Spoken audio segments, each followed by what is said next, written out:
ገምር የቆሞ ቤትና ያለሽ ገንዘብ እዛ የሰራሽው ስታዩ ልክ አይመጣልሽም። ወጪው ገቢው ምናምን ስታዩ ልክ አይመጣላችሁም። ከቤተሰብ ጋር የሆነ ንግግር ይሆናል። እነሱ ክርር አንቺ ትከር ይሆን እኛ ይሆን የከረር ነው እነሱ ይሆን የከረሩት አላውቅም። ማለት በአማርኛ ባነጋገር አትግባቡ። ይከፋችኋል፣ የሆነ ነገር ይነዳችኋል። የሆነ እኔ ነኝ እነሱ ልና ከዛ ጥያቄ በራሴ ጥያቄ ይመጣብኛል። ማለት ምንድን ነው ብዬ ከራሴ ጋር እነጋገራለሁ። እኔ ነኝ እነሱ ማለት እኔ ነኝ የታመንኩት እነሱ ናቸው ምናምን ጥያቄ ይመጣባችኋል። ከምሬ እኮ ነው። የቆሙ ቤት ያለቀው እድሜ ተቃጠላችሁበት እፎ ይላለሁ ብላችሁ ስትሄዱ ጭንቀት ነው። በየእንትኑ ስተው ምናምን አገር ይናፍቃል፣ ደስ ይላል መኖር። ግን ስትኖሪ ደግሞ የሚያኗኑርሽ ገንዘብ ያስፈልግሻል እኮ። አውስ ሀገር ላይ መሆን ይኖራል ምናምን ትኖር ያለሽ ግን ትክክል አይደለም ማኗኗርሽ። ዓለምን እያነጋገረ ያለ አንድ ክስተት ተከስቷል። ይሄውም በሀገር አሜሪካ የዚች ሴት ጉዳይ ነው። ይቺ ሴት እንግዲህ ወደ ሀገር አሜሪካ ፍላይ ካደረገች በኋላ እዛ ከደረሰች በኋላ ኤርፖርት አሜሪካ ውስጥ ፓስፖርቷ ሲታይ ከየት ነው የመጣሽው? ይህ ፓስፖርት በዓለም ላይ በካርታም ላይ የሌለ አገር ነው፣ ከየት ነው የመጣሽው ተብላ ተጠየቀች። ስትጠየቅም የሰጠችው መልስ ከቱሬንዛ ከሚባል አገር ነው የመጣሁት ብላ መልስ ትሰጣቸዋለች።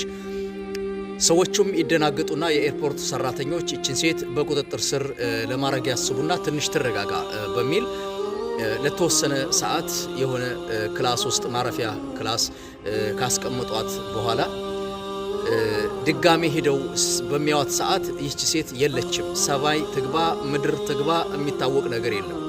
በጣም የሚገርም ጉድ ነው ጋይስ። ይህ እሷ መጣሁበት የምትለው አገር በዓለም ላይ ተፈልጎ ጠፍቷል። ይህች ሴት አሁን ካስቀመጡባት ቦታ ትንሽ ተረጋግታ መልስ ትሰጣለች የሚባል አስበው ስለነበር ያስቀመጧት። ከዛ በኋላ ጠፍታለች ማለት ነው። አንዳንድ ሰዎች እንደሚሉትም ከላይ ነው የወረደችው የሚባልም ነገር አለ። እንግዲህ እሱን አናቅም፣ ወደፊት አብረን የምናየው ጉዳይ ይሆናል ማለት ነው። ለማንኛውም ይችን ሴት ያየ የጠቆመ ረብጣ ዶላር ይሸለማል እየተባለ ነው። በእንግሊዘኛ በተለያየ ቋንቋ ከፍተኛ የሆነ መግለጫ እየወጣ ነው በዚች በሴት ላይ ማለት ነው። ሁላችሁም ቲክታክ ላይ እንዳያችሁት ብዙዎቻችሁ ተደናግረናል ምንድነው ምናምን የምትሉት ይሄ ነው ማለት ነው ያለው ነገር። እንግዲህ እችን ሴት ያየ ረብጣ ዶላር ይሸለማል ማለት ነው። እኛ መጨረሻውን ነው የናፈቀን የዚች ሴት መነሻ ከየት እንደሆነ ከቱሬንዛ የሚባል ሀገር እንደሌለ ነው እንግዲህ የኤርፖርት ሰራተኞች የካርታ አጥኚዎች የሰጡት መልስ ማለት ነው። እስኪ አብረን ያለው መጨረሻው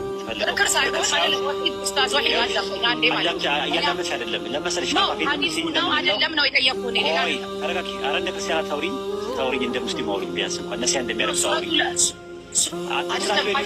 ቁርአንና ሐዲስ ይጠቀስ ለዲፌንዲንግ አይጠቀስም። ለሙስሊም ለዲፌንዲንግ አይደለም እኮ የጠቀስኩት እኮ አዳምጃ በእኔን ሐሳቤን አልጨረስኩም እኮ።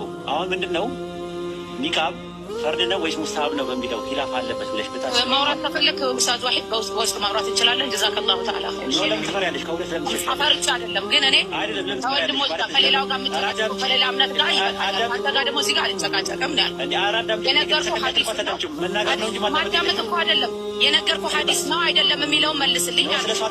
አቡ ዳውድ ላይ ረሱል ዓለይሂ ሰላቱ ወሰላም የተናገሩትን ነው አይደለም እየጠየቅኩህ አይደለም ማለት ነው።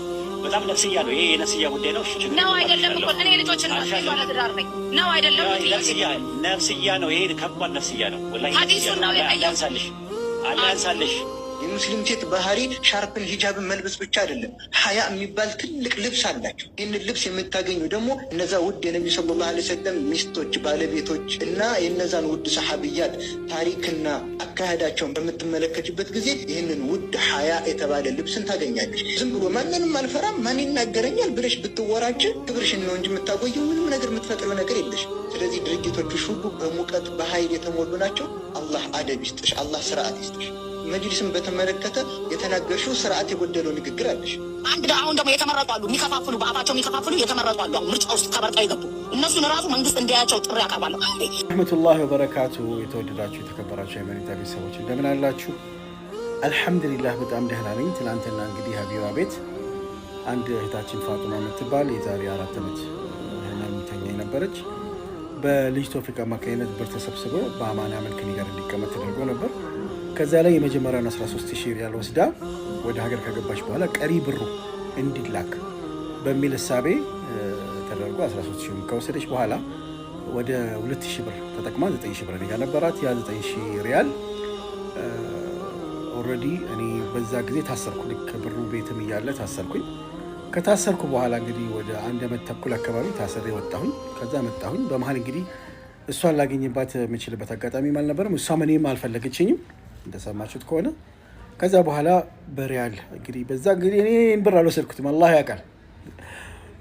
የሆነ ሆኖ ግን አማና ስትቀበሉ ከነ ኃላፊነቱ ስለሆነ የሳውዲ መንግስትም ወሰደው፣ ማንም ዘረፈው፣ ማንም አደረገው፣ በእኔ ስም እስከተቀመጠ አማና ድረስ የኔ ኃላፊነት ስለሆነ ያንን አማና ያንን ደይን ለመክፈል በሳውዲ ሪያል እንግዲህ ምንዛሬ ዛሬ ባወጣው ባንክ በዛ ምንዛሬ እንግዲህ 360,000 የኢትዮጵያ ብር እንደምታዩት ደረሰኝ ይሄው አለ ማለት ነው። ያ ገብቷል ማለት ነው። በአማና አስገብቻለሁ። ይሄም ያሳየው ምንድነው ለሌላውም ትምህርት ይሆናል ብዬ አስባለሁ። የሰዎችን አማና ወዲያው መመለስ አስፈላጊ እንደሆነ፣ እንዲሁም ደግሞ በዚህ አጋጣሚ እንግዲህ እኛን የምትጠሉ አንዳንድ ውዥንብር ሰዎች አትጠፉ። አይመን ብር ወሰደ ምናምን የምትሉ ሰዎች አሉ። አልወሰድኩም። እኔ የወሰድኩት ብር የለም፣ መንግስት ነው የወሰደው።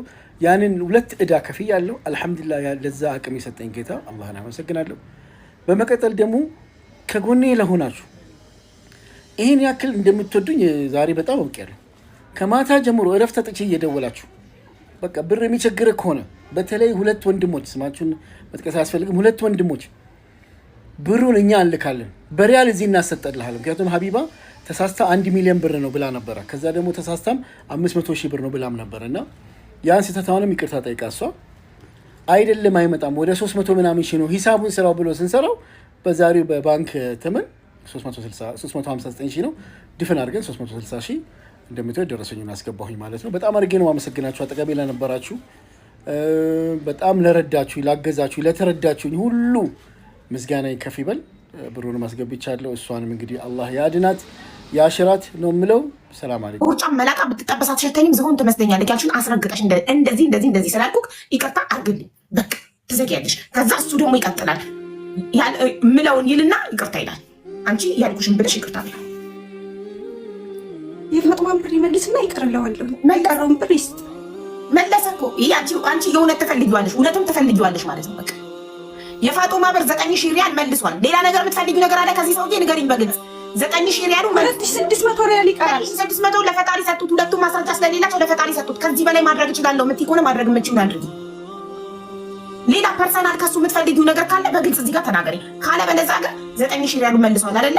ሶ አንቺ ለተናገርሽ ነገር ይቅርታ ጠይቂ። እሱንም አሁን ይቅርታ አስጠይቋለሁ። ለተናገርሽ ነገር ቃል ይሄን ስላልኩኝ ይቅርታ በል ብዬ አስብሏለሁ። አንቺ ለተናገርሽ ነገር ይቅርታ ጠይቂ። ቅድሜ ያለው እሱ ነው። ቅድሜ ይቅርታ ይጠይቅ። ቅድሜ ያለው ስሜን ያጠፋው እሱ ነው አላልኩትም፣ አልጻፍኩትም። እኔ ደግሞ እርግጠኛውን ልንገርሽ ትፈልጊዋለሽ። በጣም እንተያይሻል ከሱ ጋር ያለው ጉዳይ ባጭሩ እንዲቀጭ አትፈልጊም። በጣም እንዲራዝም ትፈልጊያለሽ። እንዲህ ስትመላለሽ ምናምን መዋል ትፈልጊያለሽ እንጂ ጉዳዩን ባጭሩ መቅጫት ብትፈልጊ ኖሮ ባጭሩ እኔ እንደዚህ ብዬ ፐርሰናል ነገር ስለነካው ይቅርታና ተዘጊው ነበር። ጉዳዩ ግን እንዲያልቅ አትፈልጊም። እንደ ሰንሰለት እሺ፣ እንደዛ ከሆነ እሺ፣ አቡ እንደዛ ከሆነ ሶሪ ተብሎ አይደለም። እኔ እንዳልኩሽ መላጣ ቦርጫም ብትጠበሳት ሸተኝም ዝሆን ትመስለኛለች ያልሽውን ቃል እንደዚህ ቃሉን እኔ እንዳልኩት ብለሽ ይቅርታ ስትይው እሱ ደግሞ ቃል በቃል ለፍቅር ስለምትፈልገኝ ነው ጠይቃኛለች ያልኩትን ይቅርታ ጠይቃለሁ ይላል እሱ። እሺ፣ ትናንት ስለሰደብኩህ በጣም ይቅርታ።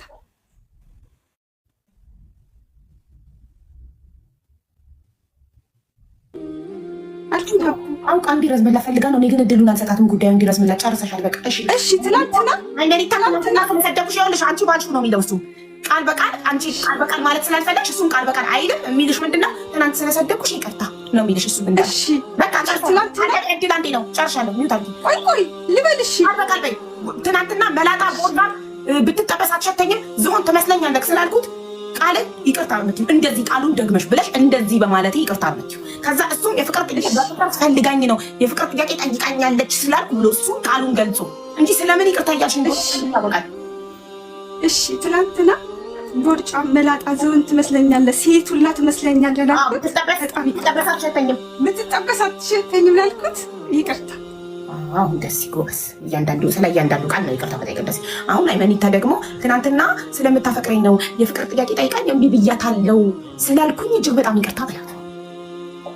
ትናንትና የፍቅር ጥያቄ ጠይቃኛለች ትወደኛለች ብዬ ያልኩት ትክክል አይደለም፣ የሴት ክብር ሚነካ ነው። ይቅርታ እህቴ። ጎበስ በቃሽ።